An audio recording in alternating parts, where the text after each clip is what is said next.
Welcome everyone to this month's webinar. I'm Lisa Washburn. I'm an associate professor and community health specialist with the University of Tennessee Extension.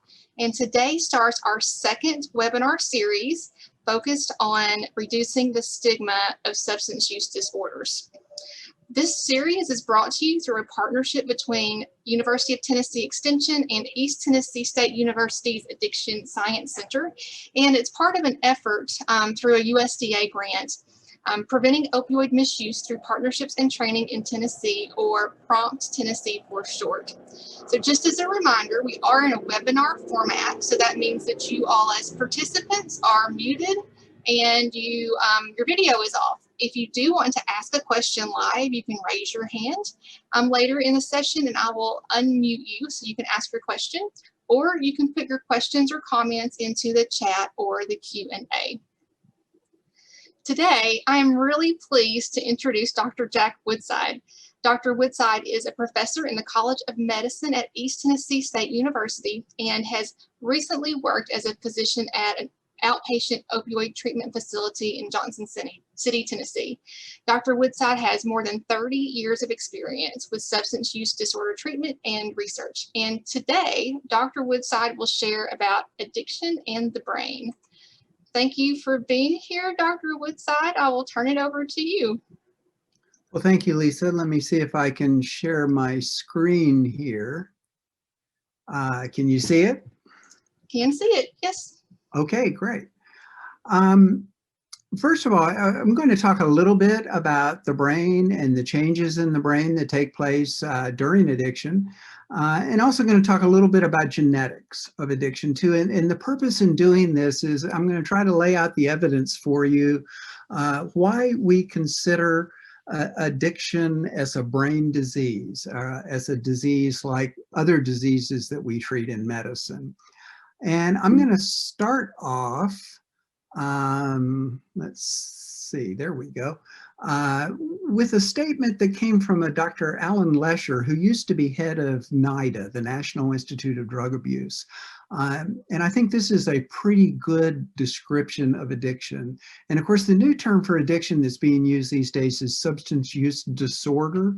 It's considered less a stigmatizing term. So anyway, what Dr. Lesher has written is that the continued repetition of voluntary drug taking begins to change into involuntary drug taking, ultimately to the point that the behavior is driven by a compulsive craving for the drug.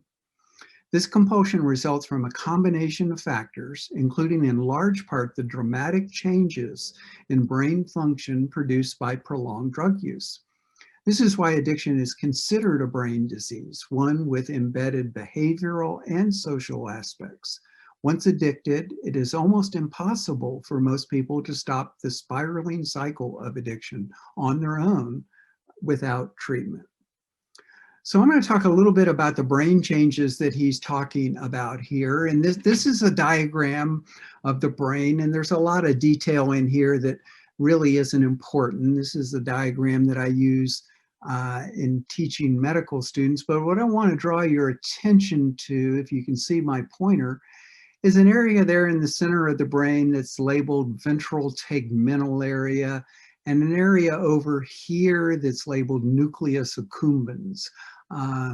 And the thing about these areas is that they contain neurons or brain cells that are dopamine brain cells. The cells contain dopamine in them. And when those cells release the dopamine, they generate a feeling of satisfaction, okay? Some people will refer to this as the pleasure center in the brain. And the normal function of these cells and these areas, the ventral tegmental area and the nucleus accumbens, is to regulate things like hunger and like thirst. So if you're really hungry and eat a satisfying meal, or if you're really thirsty on a hot day and take a cold drink of water, that feeling of satisfaction that you get is the result of dopamine being released by these cells. Now, drugs of abuse all of the drugs of abuse. That includes not just opiates, but stimulants like cocaine and amphetamines, sedatives like Valium, alcohol, nicotine and tobacco.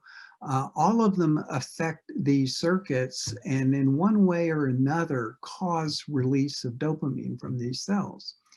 So that these drugs of abuse or misuse produce dopamine release and produce this sense of satisfaction that you normally would get from eating when you're hungry or drinking fluids when you're thirsty.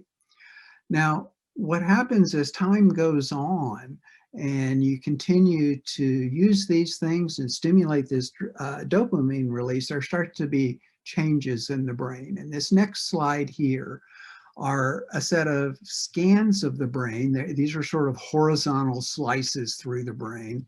And the areas that are yellow and red there are these areas that I was just talking about, the ventral tegmental area and the nucleus accumbens. And yellow and red indicate the levels of dopamine in these cells. Now, the column of 4 scans along the left-hand side there are normal brains, normal control brains. And then on the right there, you have scans of people that are regular users of a variety of different substances. The top is cocaine, methamphetamine, alcohol, and then heroin, which of course is an opiate. And what you can see that regular users of all these various substances, you can see the amount of dopamine on these scans is reduced, okay?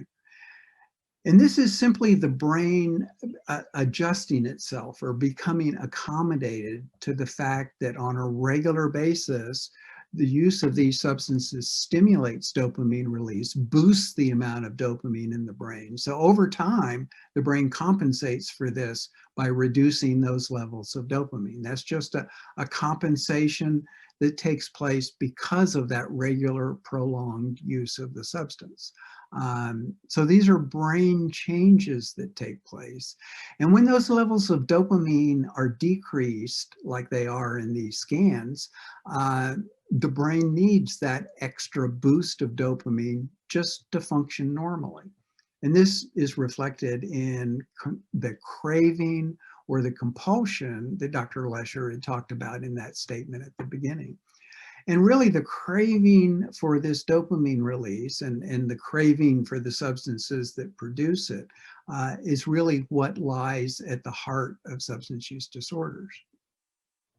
Now, the other thing I want to show you about these changes, this is another set of scans, and it's laid out a little bit differently here. Across the top, the 4 scans across the top are the normal brains, and you can see abundant levels of dopamine on those scans. The next line down is someone who's been a regular user of cocaine. But the thing about those 4 scans in the middle line is that this person has stopped using cocaine for a month, okay? And you can see that the levels of dopamine are still reduced. Now, they're a little bit better than they had been before, but the bottom set of 4 scans there is the same person after 4 months of not using cocaine. And you can see the dopamine levels are starting to recover after 4 months, but they're still not back to the levels that you see in the normal control brain across the top. In fact, it probably takes somewhere between 6 months and a year for the brain to recover back to normal dopamine levels. Now, when these dopamine levels are reduced, the result of that is that the person experiences craving. And as long as they're craving, there's this risk that they'll relapse back to the drug use. And the point of showing these scans is to give you some sense of how slowly and how long it takes for the brain to recover from the effects of substance use. And of course, in most cases, this substance use has gone on for not just days, but weeks, months, years, sometimes even decades. So this next slide here shows you a little bit about what happens over time when someone quits using. And on the up and down axis here is the number of people who are still quit. On the horizontal axis here is time in months. So we go from 0 months when A group of people quit using out to 12 months, a year at the other end here. And there's three graphs here, one showing opiates, heroin, one showing nicotine, tobacco, one showing alcohol, and that's not so important. But what's important is that at time zero, if you have a group of people that quit using, over those first 3 months, you can see the number of people who remain quit drops rapidly.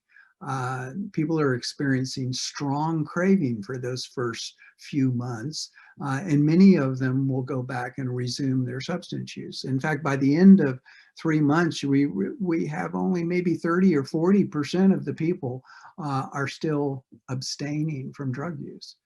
Now, between 3 and 6 months, the brain is starting to recover. The craving isn't as strong as it has been before, and you can see fewer people return to drug use, but some still do.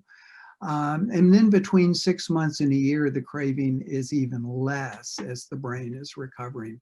And the number of people that resume the substance use is even less. Now you look at this graph and you see out here at a year, we're really looking at what, maybe 20 or 30% are the people who have managed at the end of a year to not return to substance use. And you might look at that percentage and think, well, gosh, that's not very good. And in fact, the truth of the matter is that it is very difficult. Like Dr. Lesher again said in his statement, it becomes very difficult for people to quit the use without outside help.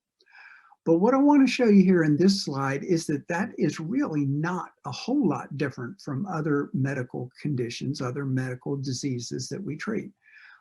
This little slide here shows diabetes, substance use disorder, high blood pressure, and asthma. And it shows that for diabetes, type 1 diabetes, between 30 and 50% of people suffer relapses of their diabetes. They don't adhere to treatment in one way or another. Their diabetes flares up again and they need to be retreated. They're showing that percentage maybe 40 or 50% for substance use disorders. High blood pressure is even a little higher because most people don't have symptoms of high blood pressure and that motivate them to keep taking their medicines. And 50 to 70% of people with asthma will have periods of time where they suffer relapses to their asthma. Now, for these other diseases, what happens when somebody has a flare-up or a relapse to the disease is that we adjust the treatment, maybe pick a different medicine, try to avoid that in the future and get them back under control. And that's what we do with substance use disorders too. When someone suffers a relapse, it's not an abject failure, it's an opportunity to tune up and improve the treatment. Now, I want to talk a little bit about genetics, and because I think genetics is another thing that demonstrates that we're talking about a biological disease. Now, this is a statement from a Greek philosopher by the name of Plutarch, who lived between 46 and 120 AD, just after the time of Christ. And he said, drunkards begat drunkards. In other words, parents with troubles with alcohol tend to have children with alcohol problems. And the question always is with these familial conditions, is it nature? Is it something that they've inherited? Or is it nurture? Is it the fact that if you grow up in a family where there's lots of alcohol use, that you learn that behavior and are more likely to use alcohol yourself? This slide here talks a little bit about the familial nature of substance dependence. On the left there, I've got a little picture of what DNA looks like. FHP stands for family history positive. That means people that come from a family where there's use of the substance. FHN is family history negative, families without use.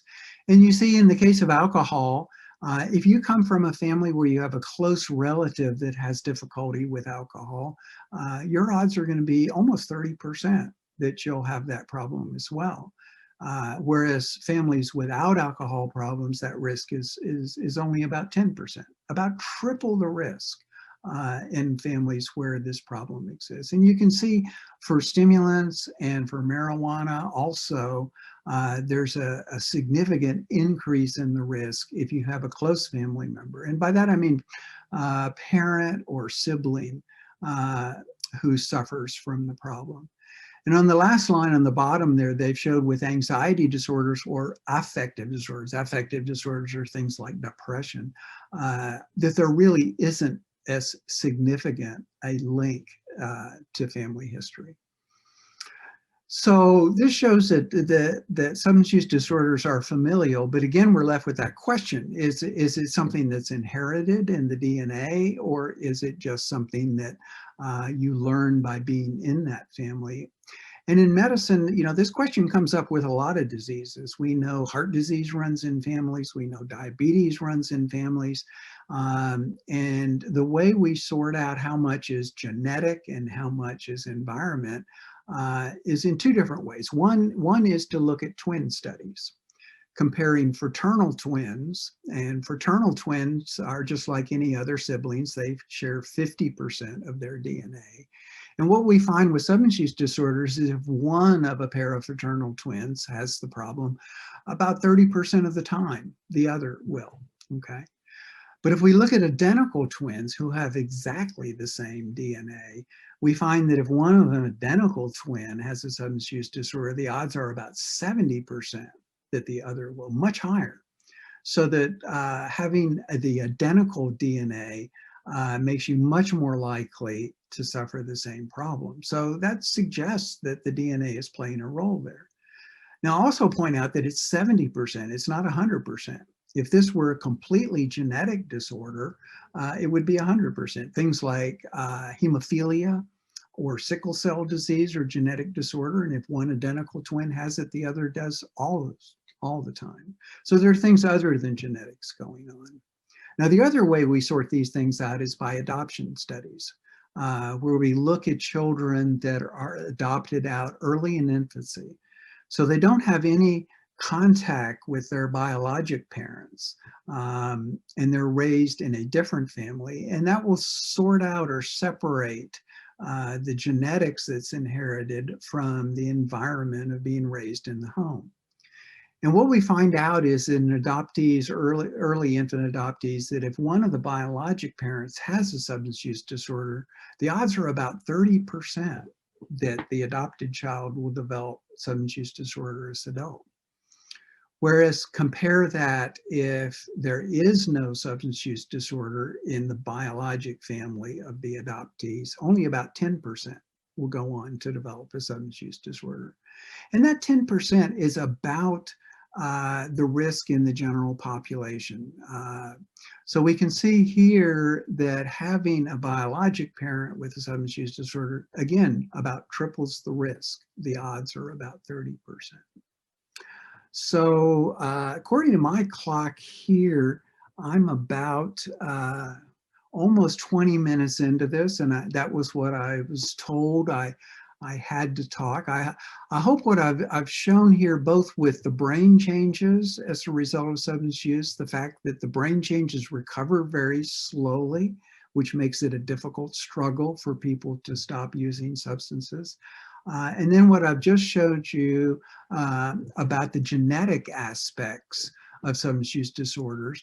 I hope some of this will help point out to you why substance use disorders are diseases that are not unlike other diseases that we treat in medicine. And in fact, this genetic stuff that I'm talking about here, people that are experts on genetics suggest that about 40 to 50% of the susceptibility to a substance use disorder comes from genetics. That's a big percentage, but it also means that 50% or more is coming from other things. And those other things include, in medicine, we talk about biopsychosocial diseases. And the bio refers to biology, and the biology, the genetics would be the biology, and the brain changes. There are psychological aspects, things like stress, anxiety.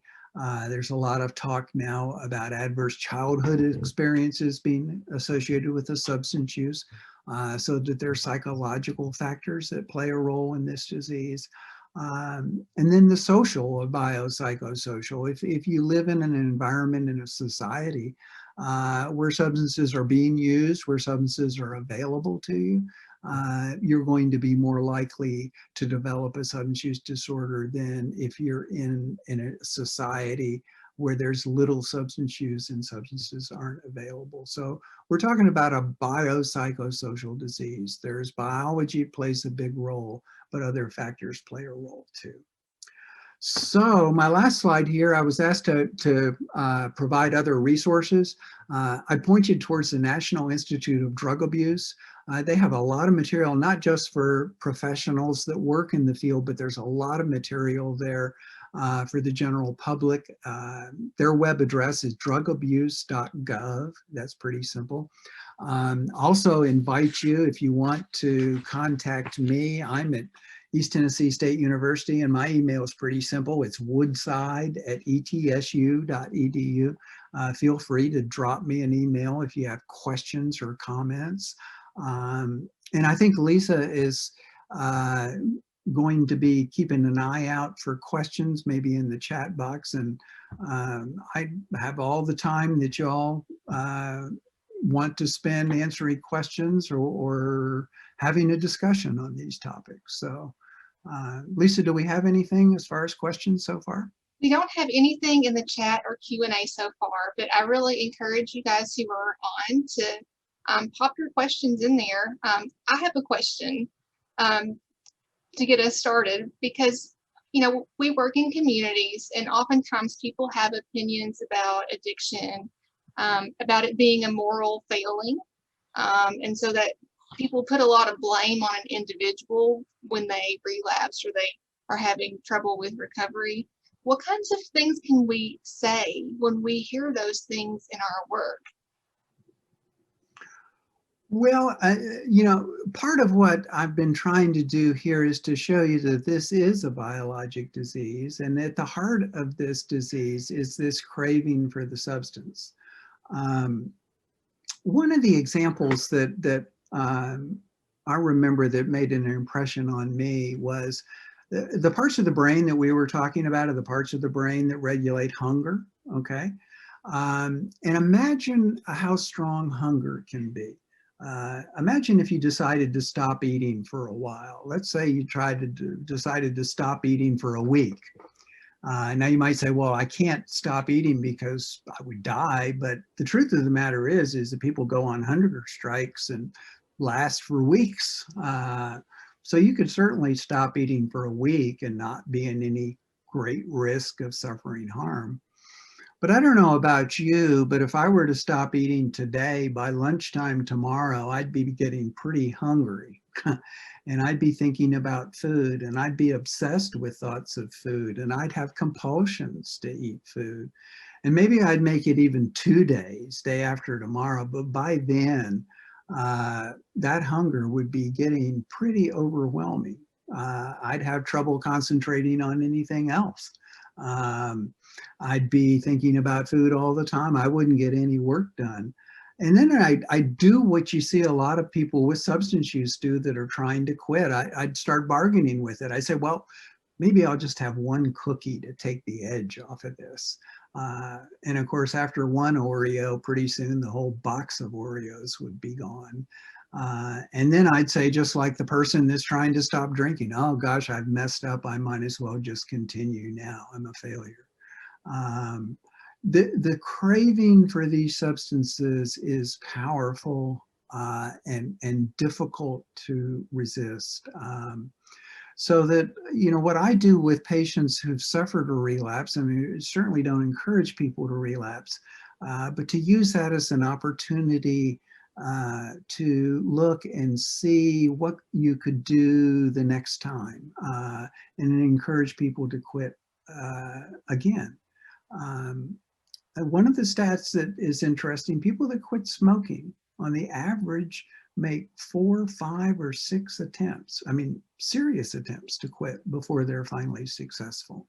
And most people who manage to get good, stable recovery from use of other substances also end up frequently making multiple attempts. So I don't know if that answers your question, but I hope it does. Yeah, it does help. And we do have a question that has been put into the Q&A, and that is, do you believe that living in a rural community versus an urban community plays a major factor into addiction? Well, you know, that's a really interesting question because we've always thought, well, I always have.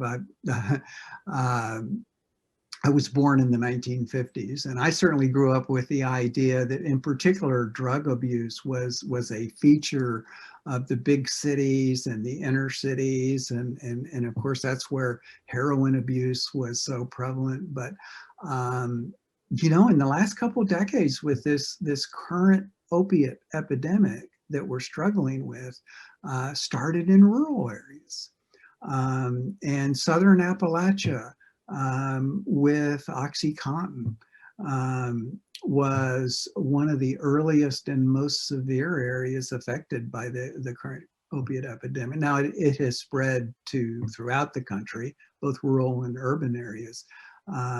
But with this particular spate of opiate use, it has been as much or more a problem in rural areas than it has been in urban areas. But of course, now today it's a problem everywhere. So, so I guess the answer is both. It depends on the circumstances. So we don't have any other questions posed thus far in our Zoom today.